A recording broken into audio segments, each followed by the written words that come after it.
श्री शिवाय नमस्तुभ्यम दोस्तों। आप सभी लोग जानते हैं कि 10 दिसंबर 2023 को है बड़ा प्रदोष व्रत, क्योंकि दोस्तों यह है रविवार के दिन पड़ने वाला प्रदोष व्रत और इस साल का आखिरी प्रदोष व्रत, जो कि भगवान शिव जी का एक बहुत ही प्रिय दिन होता है।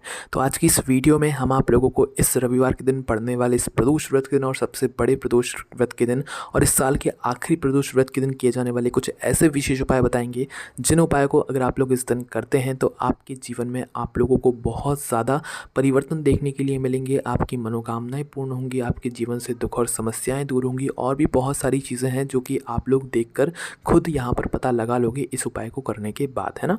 तो इन सभी उपायों को आप सुने, अपने हिसाब से इन उपायों को ज़रूर कीजिएगा। चलिए दोस्तों, सबसे पहले उपाय के बारे में बात करते हैं, जो कि आप लोगों को क्या करना है इस दिन करना है, जिस दिन है रविवार का प्रदोष व्रत। तो चलिए दोस्तों, बात कर लेते हैं सबसे पहले उपाय के बारे में, जो कि आप लोगों को इस प्रदोष व्रत के दिन ज़रूर करना चाहिए। और दोस्तों, ये उपाय बहुत ही आसान उपाय है, जो कि सिर्फ आप लोग अपने घर में ही बैठकर कर सकते हैं। माताओं बहनों के लिए विशेष रूप से ये वाला उपाय है।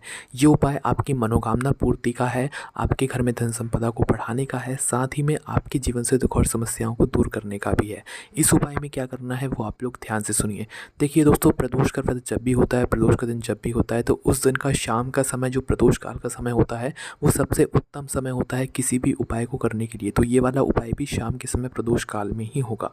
तो करना क्या है इस उपाय में? इस उपाय में आपको अपने घर में ही एक गोल बाती का शुद्ध देसी गाय के घी का दीपक तैयार करना है, ठीक है।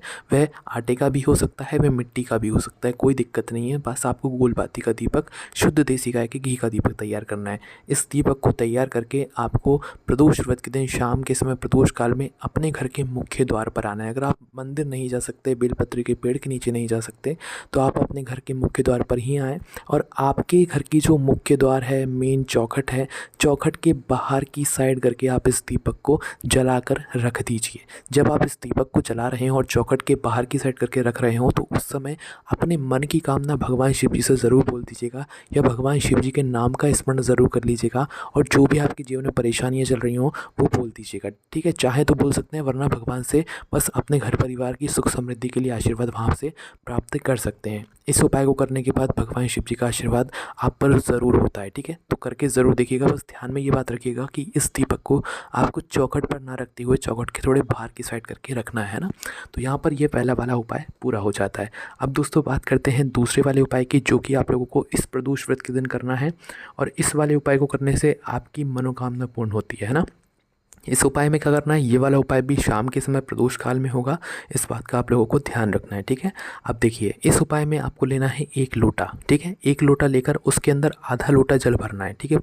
फुल भी नहीं भरना है, बस आधा लोटा जल भरना है। अब इस एक लोटे या आधे लोटे जल के अंदर आपको डालनी है एक बेलपत्री, जल के अंदर ही डालनी है। एक बेलपत्र डालना है, एक शमी पत्र डालना है, कुछ हरी मूंग के दाने डालना है, ठीक है। कुछ थोड़े बहुत हरे मूंग के दाने डालना है, पूरे वाले डालना है, वो दाल नहीं डालना है ना। पूरे हरे मूंग के दाने डालना है, कुछ थोड़े बहुत। और उसके बाद में एक छोटा सा गुड़ का टुकड़ा लेना है या डिल्ला लेना है, वो भी इस जल के अंदर डाल देना है।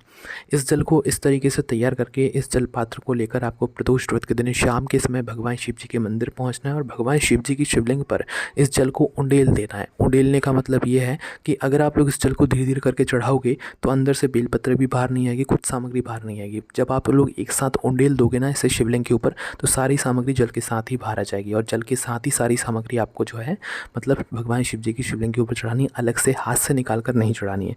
जैसे आप लोग इस जल को चढ़ाओ तो भगवान से प्रार्थना करो, आपकी जो भी मनोकामना हो वो बोलो, जो भी दुख समस्या हो वो बोलो, आपकी वह दुख समस्या मनोकामना ज़रूर पूर्ण हो जाएगी, ठीक है।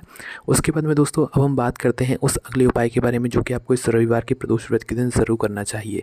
जिस उपाय को करने से दोस्तों आपके घर में धन संपदा बढ़ती है, व्यापार बिजनेस बढ़ता है, दुकानदारी बढ़ती है। इस उपाय के लिए आपको मात्र 3 बेलपत्र की आवश्यकता होती है। सुबह या शाम जब चाहो आप इस उपाय को कर सकते हो। रविवार के दिन पड़ने वाली प्रदोष व्रत के दिन तो 3 बेलपत्र आप लोग लेकर आ जाना। 3 बेलपत्र लाकर भगवान शिव जी के मंदिर पहुंच जाना। पहले अपनी पूजन अर्चना कर लेना, जो भी आपकी पूजन अर्चना है वो कर लेना। उसके बाद भगवान शिव जी की शिवलिंग के पास में आकर बैठ जाना। 3 बेलपत्र अपनी निकालना, 3 बेलपत्र में से सबसे पहली बेलपत्र निकालना और इसे आपको माता अशोक सुंदर जी पर चढ़ा देना है। माता अशोक सुंदर जी का स्थान जलाधारी के बिल्कुल बीचों बीच में होता है, तो वहाँ पर चढ़ाना है। जब आप इस बेलपत्र को माता अशोक सुंदर जी वाले स्थान पर चढ़ा रहे हो, तो इसकी डंडी का मुख जलाधारी की तरफ होना चाहिए, जहाँ से जल बहता है और नीचे नीचे गिरता है, ठीक है। तो पहली बेलपत्र आपको माता अशोक सुंदर जी वाले स्थान पर चढ़ा देनी है।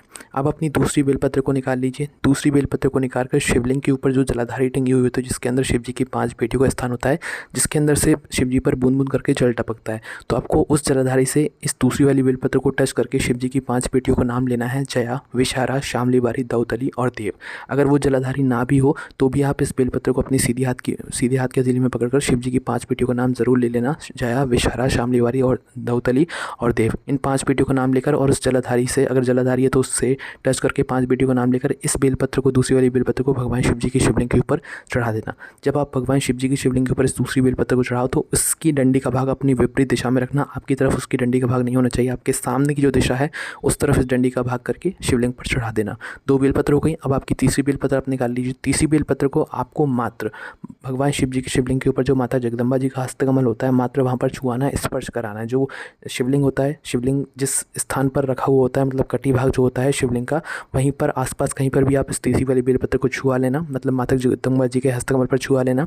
छुआने के बाद इसे कहीं पर भी लेकर जाना, कहाँ पर, बेलपत्री के पेड़ के नीचे लेकर जाना, कहीं पर भी नहीं जाना है, बड़े वाले बेलपत्री के पेड़ के नीचे लेकर जाना। और वहाँ पर जाकर कोई भी एक कंकड़ देखना, पत्थर देखना, कंकड़ पत्थर ना मिले तो वहीं पर थोड़ी सी मिट्टी देखना, थोड़ी सी मिट्टी को एक शिवलिंग का आकार दे देना, मतलब कंकड़ पत्थर को आपको शिवलिंग मान लेना है उस समय के लिए, या जो आपने मिट्टी से एक छोटा सा शिवलिंग बनाया है उसको शिवलिंग मान लेना है। और फिर उस कंकड़ पत्थर के ऊपर या शिवलिंग के ऊपर आप लोगों को जो है ये तीसरी वाली बेलपत्र समर्पित करना है। अब इस तीसरी वाली बेलपत्र को जब आप बेलपत्र के पेड़ के नीचे समर्पित करेंगे तो इसकी डंडी का भाग बेलपत्र के पेड़ की तरफ होना चाहिए। जिस तरफ बेलपत्री का पेड़ है उस तरफ इस बेलपत्र की डंडी का भाग होना चाहिए, ठीक है। उसके बाद तीसरी वाली बेलपत्र को समर्पित करते समय भगवान से अपनी मनोकामना बोल देना, जो भी आप भगवान जिस शिव जी से मांगना चाहो वो बोल देना। और आप लोग जो भी उनसे मतलब धन से जुड़ी हुई समस्या हो, व्यापार बिजनेस नहीं चल रहा हो, पैसा चला गया और वो वापस ना आ रहा हो, तो भाई वो मनोकामना कर लेना, आपका वह पैसा ज़रूर वापस आ जाएगा, ठीक है। तो ये वाला उपाय भी आप ज़रूर करके देखना। उसके बाद में दोस्तों अगर हो सके तो एक उपाय आप लोग और कर सकते हो, 2 जगह दीपक लगाने वाला।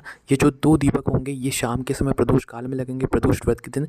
ये मिट्टी के हों चाहे आटे के हों, कोई दिक्कत नहीं है, बस इनके अंदर गोल बाती रखना है, शुद्ध देसी गाय का घी का यहाँ पर डाल देना है। और इन दीपकों को तैयार करके आपको सबसे पहले बेलपत्री के पेड़ के नीचे जाना है, जो बड़ा वाला बेलपत्री का पेड़ होगा वहाँ पर जाना है प्रदोष काल में शाम के समय, और वहाँ पर जाकर ये पहला दीपक लगा देना है, ठीक है। वहीं पर बैठकर जलाकर इस दीपक को लगा देना है, वहीं पर रख देना है, ठीक है।